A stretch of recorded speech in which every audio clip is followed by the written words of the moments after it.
povo dragão. Estamos aqui, eu, Gisele e o Calil, para conversar com vocês sobre as primeiras impressões sobre a terceira temporada da Roda do Tempo, porque sim, a gente já assistiu toda a terceira temporada, mas a gente só vai poder, sim, a gente só vai poder conversar aqui sobre os primeiros episódios. A gente vai falar sobre o início da temporada, sobre os episódios 1, 2 e 3, sem spoiler. Com spoiler, a gente vai falar na live, né? Quando que vai sair a live mesmo, Calil?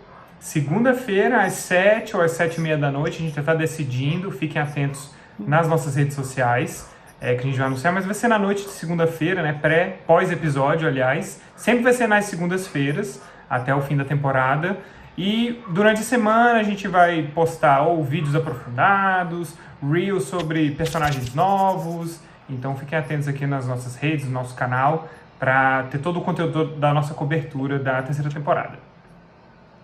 E vamos que vamos então conversar sobre esses episódios. E impressões gerais. Quer começar falando? Então, o que você achou aí desses 3 primeiros episódios? O primeiro episódio, inclusive, que muita gente já viu, porque teve um evento aí especial para os fãs, né, para o Prime Video que eles liberaram. Então, assim, muita gente gravou. Então, quem não assistiu ao vivo acabou pegando algumas partes depois. Então, bastante gente já viu, já ficou sabendo aí de algumas coisas que acontecem, tá? Então, impressões gerais desse episódio bombástico.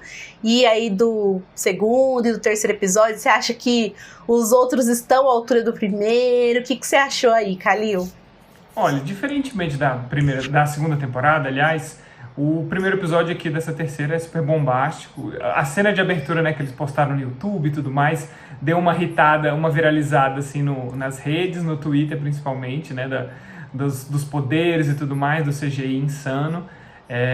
Foi bem empolgante, né? O primeiro da segunda temporada foi mais calmo, assim, e tal. Foi uma impressão geral que eu tive e várias outras pessoas tiveram.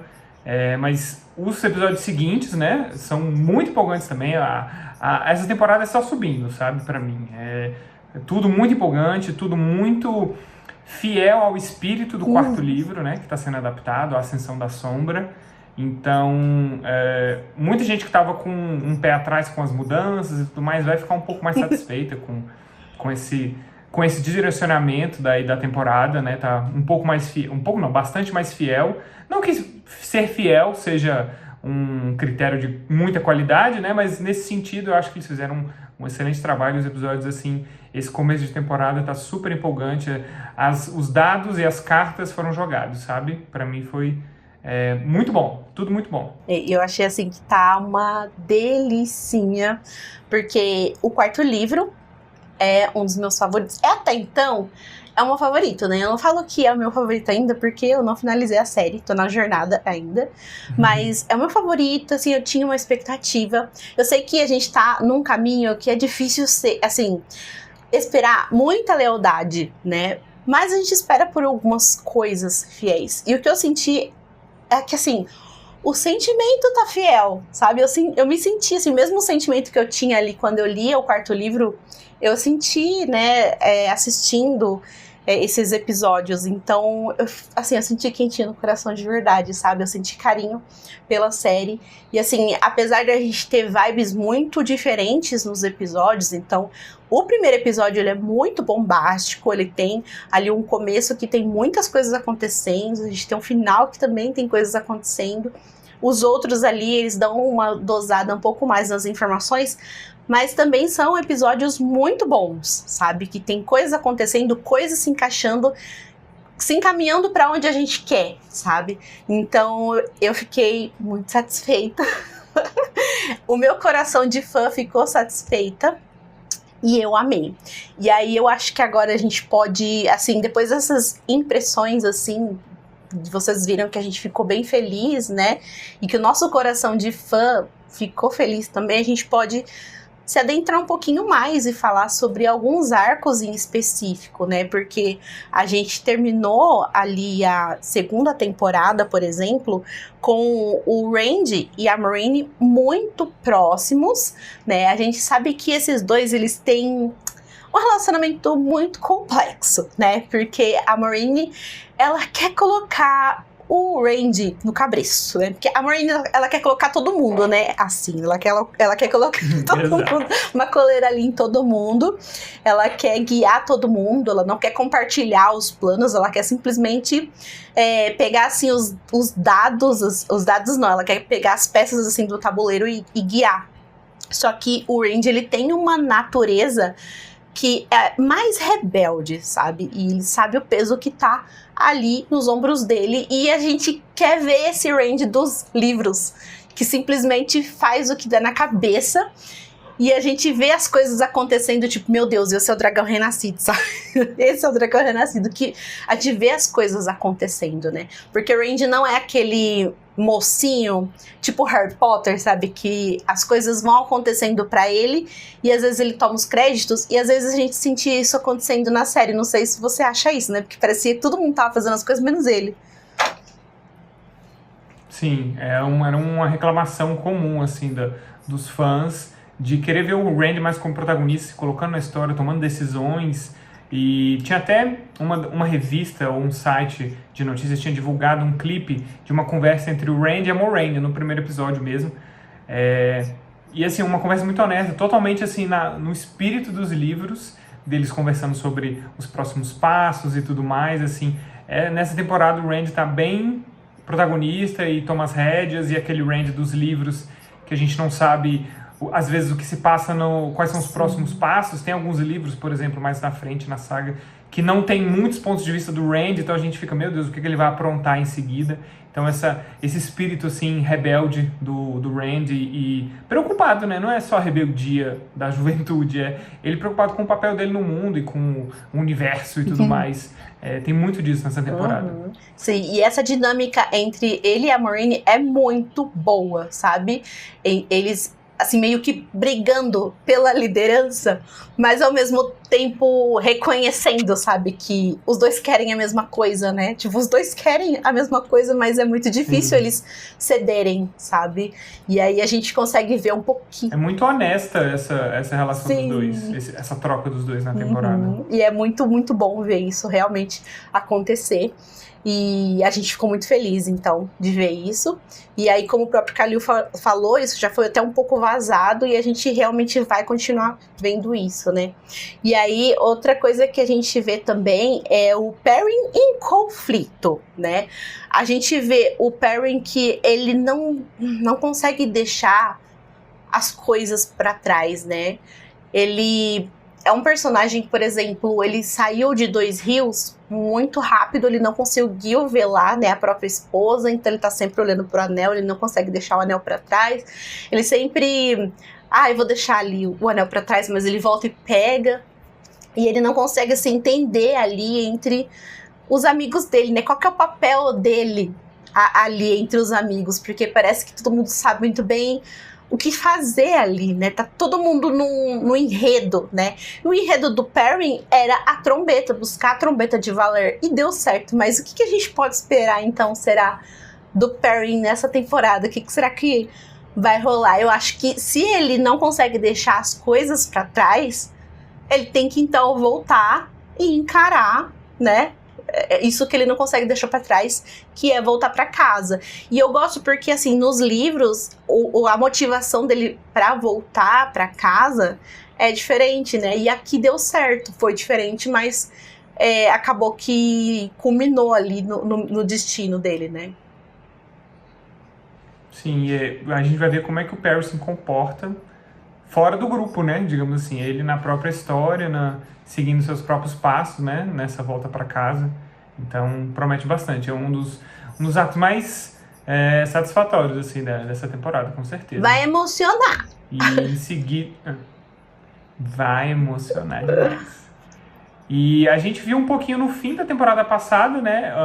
Os os protagonistas que a gente ama trabalhando com os abandonados, de uma certa forma colaborando, né, com a Lanfear principalmente não, só com a Lanfear, né, porque ela tem esses interesses assim de manipulação e tudo mais, então ela fica ali orbitando entre o Rand e a Moiraine, e é uma coisa que como que essa relação, né, esse relacionamento do Rand com a Lanfear e da Lanfear com a Moiraine, isso vai se propagar, né, na temporada, vai continuar, e como que isso é muito perigoso, porque a Lanfear pode dar essa ideia de ela é mais querida, né, ela é um abandonado diferente, né, ela tem outros interesses, ela não necessariamente segue cegamente o tenebroso e tudo mais, só que ela ainda assim é uma abandonada sem escrúpulos. Então é bem interessante ver como que ela se põe. A Lanfear está sendo uma personagem incrível, essa expansão assim do personagem dela, e continua muito bem nessa temporada. A Lanfear, ela é muito fiel a ela mesma, né? E aí, quando ela conversa com o Ishamael, por exemplo, parece que ela tá do lado do Ishamael. Quando ela conversa com o Rand, parece que ela tá do lado do Rand.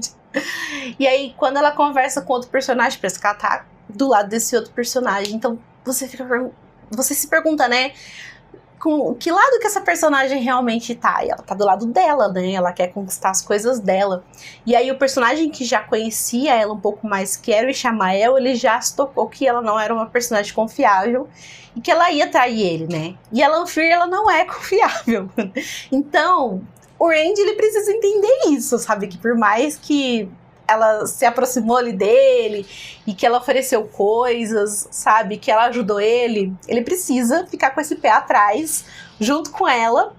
E nessa temporada, e aí a gente vai ver ela se aproximar de outros personagens aí pra distribuir lábias e tentar fazer certas parcerias, e a gente vai ver se eles vão cair ou não, né? Mas enfim, vamos ver o que vai sair disso. E eu acho que a gente tá falando dos abandonados e a gente pode puxar e falar dos planos deles, né? Porque a gente viu a Moghedien, então, no final da temporada, e a gente chegou e ela chegou assim na Lanfear e falou: olha, fica longe dele porque ele não é seu. Aliás, nenhum dos 5 é seu. E ele é nosso, né? E nessa temporada, a gente vai ter mais abandonados ou amaldiçoados, né? Como a série usa. A gente tem a gente fala muito abandonados porque é assim que vem dos livros, né? Então a gente às vezes se atrapalha um pouquinho. Mas amaldiçoados, né? E aí, será que a gente vai ter mais desses personagens? Eu lembro que o Rafe, acho que falou, que todos já iam estar nessa temporada, né? Mesmo que a gente não visse ou que a gente não soubesse quem era, né? Mas, enfim. E falando de coisa ruim aí, um tema que vai continuar nessa temporada é o enlouquecimento do Rand, né? Literalmente, quando homens canalizam, né, o poder único, eles enlouquecem, né? Tem a mácula do tenebroso. E essa vai ser uma preocupação essa deve ser uma preocupação para os personagens ao redor dele, né? Tanto a Moiraine quanto o pessoal de Dois Rios, de ver essa pessoa que eles conhecem tanto enlouquecer. É tiro e queda, isso vai acontecer. Então a gente só tem que saber quando, em que nível, em que capacidade o Rand vai enlouquecer, né? Se ele vai chegar até a última batalha e tudo mais.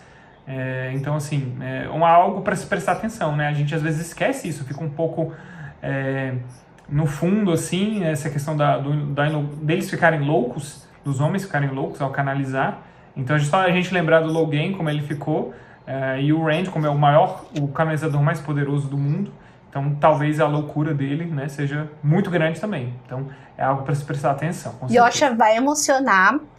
E tem uma cena no primeiro episódio que, nossa, me deixou assim arrepiada. Que eu falei, caramba, que cena é essa? Aqui capricharam. Com certeza. É uma cena que já apareceu no trailer também. Não, então, mas no trailer ninguém imaginou, né? Você imaginou que fosse alguma coisa do tipo no trailer? Eu imaginei, porque não fazia sentido pra ele estar daquele jeito, mas a atuação com certeza não esperava. Foi incrível. O Yosha é sensacional. Foi incrível, gente. Então eu gosto que isso aconteça porque esse tema, como o Kalil falou, a gente esquece, sabe? Então ele precisa vir mais à tona pra gente lembrar o peso, sabe, que tá ali nas costas do Randy, sabe? E é muito, muito bom, assim, a gente ver quando isso acontece. E eu amei ver isso. Uma coisa que vai acontecer também, é mais uma curiosidade, né? Não que seja um grande tema da temporada, é a gente encontrar outras pessoas que canalizam, né? Outras mulheres, no caso, fora do controle da Torre Branca, né? Aí nos livros a gente tem dezenas de povos e cada um lida de uma maneira diferente com pessoas que canalizam, né? Principalmente com mulheres, porque mulheres não enlouquecem quando usam a magia. Na temporada anterior a gente viu os Shantian, a maneira brutal como eles lidam com mulheres que canalizam. Mas nessa temporada a gente vai encontrar outros povos, né? Não só o Zael, tá? Que isso aí é muito óbvio, que a gente já viu bastante nos trailers. Mas vamos encontrar outras pessoas que canalizam por aí. E como isso é interessante, né?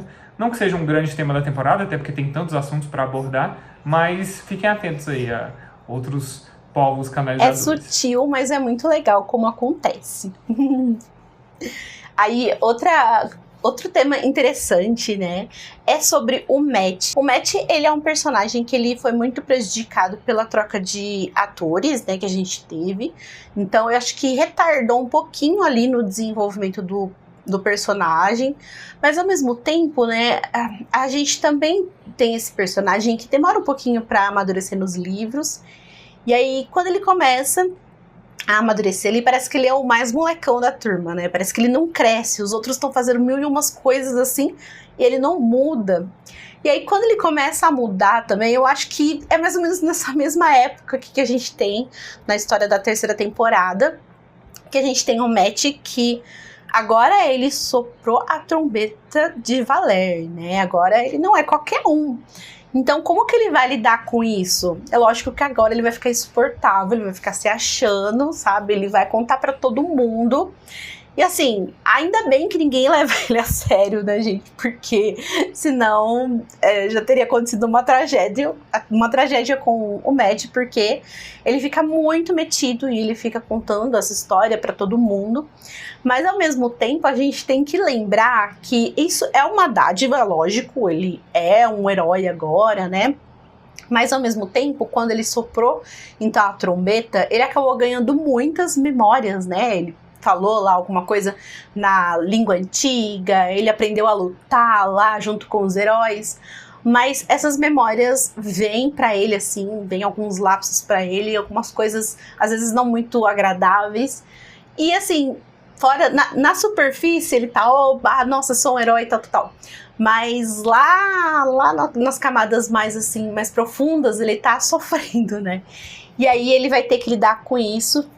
E a gente vai ter muito mais do Matt, então, nessa temporada. Então, é finalmente a temporada do Matt, sabe? A gente vai ver esse personagem ser mais desenvolvido, ele vai brilhar. Esses primeiros 3 episódios, assim, deles é muito bom. Mesmo que o Caio não goste muito. Você não gosta do personagem em si ou é do ator? Não sei.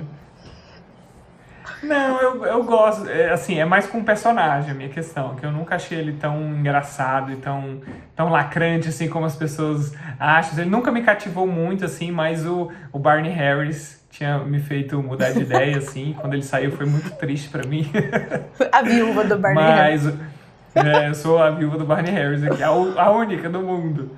E aí, mas o Donald Finn, nessa temporada, o ator novo, com certeza entregou horrores, literalmente, às vezes. Mas ele é tem muito muito médio carisma, assim.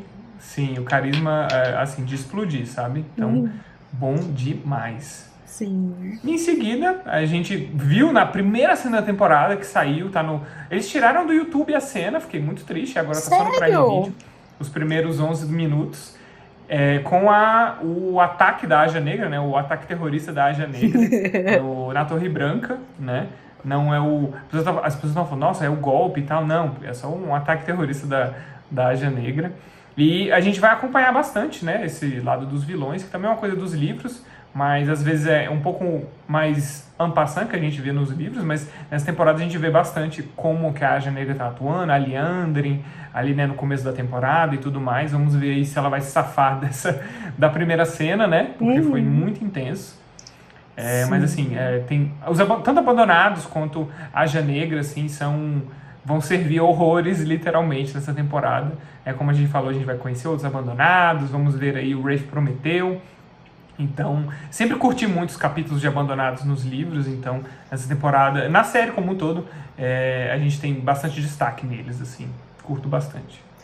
É muito bom, gente, a parte dos vilões da Roda do Tempo, sabe, porque eles são muito burros, sabe, eles são muito atrapalhados, eles são tão ambiciosos que isso cega eles e eles não conseguem agir em conjunto, sabe? Então, tem 3 pessoas lá, eles querem derrubar as 2 pessoas para sobrar só uma, sabe? Então, eles não conseguem, eles são incapazes de agir juntos.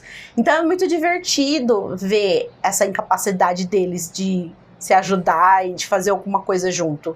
Então, eles é cada um por si. E aí, se eles não forem fortes, eles não vão pra frente. Se eles forem, a gente vai ver o que essa pessoa forte consegue fazer sozinha, né?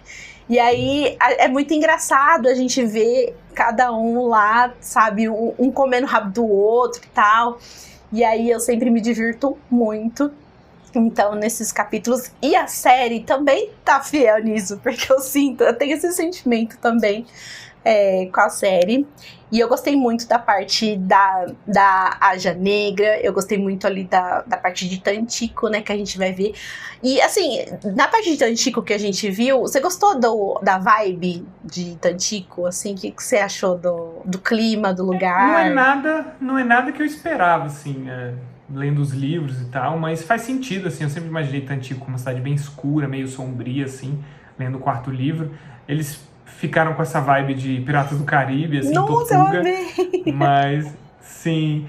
E aí, assim, eu curti, é muito criativo, assim, uma localidade diferente, assim, sempre tem como pirar o cabeção, assim. E essa galerinha, Elaine, Nynaeve, Matt, eles sempre visitam umas cidades, assim, ao longo dos livros, umas cidades muito esquisitas, então acho que daqui é só pra pirar. Imagina quando chegarem em Ebuldar, por exemplo, que eles vão pirar, assim, socorro.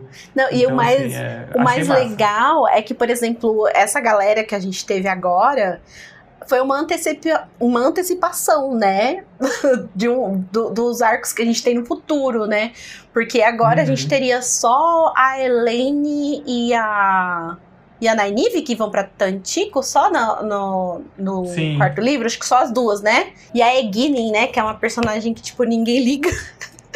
E aí, mais pra frente, a gente tem essa trupe um pouco maiorzinha lá, que vai o Matt junto, né? Que vai um pessoal lá junto, que vai o Matt junto, que vai um outro pessoal lá envolvido junto, né? Então, acho que é uma antecipação e a gente pode ver mais vezes essas pessoas juntas, então, aí envolvida em outras incursões. Aprontando aí. Então, acho que é muito divertido, sabe? Sim. Então, eu gostei muito da vibe de Tantico. E é isso. Aí a gente até se pergunta, né? Será que a Nynaeve e a Egwene vão se separar de novo, né? Mas é porque o caminho delas ali dá uma separadinha, porque a Nynaeve, ela quer ficar na torre pra poder desbloquear o seu poder, né, gente? Porque a coitada, assim, ela tá um pouco nerfada na série e ela tá bloqueada. Então ela quer encontrar uma forma de se desbloquear, né? E ela acaba ficando lá.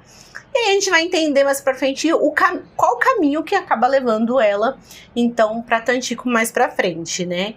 E a gente tem a parte da Egwene, né? O que será que faz a Egwene ir com o Randy para o deserto, né, Kalil? O que será que faz? A gente viu, né, nos trailers, ela ali num lugar diferente, numa roupa diferente, né, ali no deserto e tudo mais, e a gente já tinha visto que a Egwene tem essa relação com os sonhos, né, é uma coisa dos livros também, ela é a andarilha dos sonhos, então o caminho da Egwene vai ser aprofundar essa habilidade que não tem nada a ver com o poder único, né, apesar das Aes Sedai acharem que tem. Então é uma coisa que só ela tem ali da galera principal, digamos assim. Então ela tem que achar também explorar mais as suas habilidades, ao invés de só ficar orbitando ao redor do Rand, ou da Moraine, ou da Nynaeve. Então ela também tem a sua própria jornada, que tem a ver com o poder, né, os talentos dela, assim como a Nynaeve tem que se desbloquear, né, pelo amor de Deus. A Egwene também tem que entrar por esse caminho, e os Aiel são conhecidos, né, por terem valorizar essa questão do mundo dos sonhos, né. Então vamos ver aí o que a Egwene vai aprontar. Dormindo, vai dormir, mas vai aprontar. Mesmo dormindo, ela trabalha, né? E trabalha. Eu acho que mesmo a gente vendo que no final da última temporada a gente viu que unidos somos mais fortes, o poder da amizade, a gente sabe que eles não podem ficar assim pra sempre e que cada um vai ter que correr atrás aí, vai ver seus corre, vai ter que buscar seu próprio caminho. Então esse é o mood aí desses primeiros episódios, sabe? Eles vão ter que caçar, sabe, sua própria jornada. E aí a gente vai sentir isso. Eu acho que além do que a gente falou, uma coisa muito importante também que é que a gente vai ver a entrada da família real, né, de Andor, né? A gente já teve aí algumas imagens, né? Então a gente vai ter uma parte de politicagem também presente ali, né? Ela vai até a torre, então a gente vai ver a torre envolvida ali com a família real. Então essa parte é bem bacana, eu gostei bastante. Nossa, foi uma parte que me deixou muito empolgado, porque a gente tem atrizes muito fortes envolvidas nessas cenas. Então eu fiquei, nossa, contracenem mais, por favor. Fiquei muito feliz. Mas eu acho que no geral foi isso, sabe? Eu fiquei muito feliz, então, com essa primeira impressão, digamos assim. Sim, com certeza. Eu acho que se a série, assim, pensando de uma forma meio pessimista, assim, fosse cancelada, terminaria numa temporada excelente, assim, sabe? Imagina se tivesse sido cancelado lá na primeira temporada, meu Deus, o que a gente teria perdido? Mas essa temporada, assim, tá ponto alto atrás de ponto alto pra mim. Então, vocês não perdem por esperar, né? Na quinta-feira, ainda tá saindo às 9 da noite os episódios? Não faço a mínima ideia, eu não sei sim, como que vai ser. A gente vai tentar ir atrás da informação e colocar aqui no vídeo, mas eu ainda não sei como que tá isso. Sim, mas é dia 13, né? Em algum horário do dia de março, agora essa semana. E deixem aqui nos comentários o que vocês acharam o que vocês esperam mais da temporada, cenas dos livros, vocês que leram os livros, que cena, que acontecimentos vocês querem que aconteçam, que não pode faltar nessa temporada, e quais são as suas previsões, vocês que não leram os livros, o que vocês acham, o que vocês esperam das jornadas, né, múltiplas desses personagens? E uma coisa importante, amigo, que a gente deixou de falar, né, e Ciruane, né, o que será que vai ser esse casal? E aí, será que o rompimento foi real? Será que vai vir aí? A gente não pode falar nada para vocês, mas tem uma coisa aí nesse primeiro episódio que aguarda vocês, pelo menos uma coisinha que aguarda vocês, tá? Sim, meu Deus, nossas mamães divorciadas, será? Só separadas? Vamos ver como é que elas vão agir no mundo aí, uma distante da outra, uma perto da outra, como é que vai ser isso aí? A Lanfear foi a pivô. Sim, o trisal, meu Deus. É isso, gente. Não esquece de se inscrever aqui no canal, dar uma olhadinha. Então, nos outros vídeos, tem vídeos sobre tudo que você imaginar. Não só vídeo, mas também tem episódio de podcast, tá bom? E não esquece de ficar esperando e ficar atento, porque em breve a gente volta com as lives sobre os episódios. A gente vai comentar tudo sem filtro sobre os episódios e a gente se vê. Até. Taishar, povo do dragão. Tchau, gente. Taishar.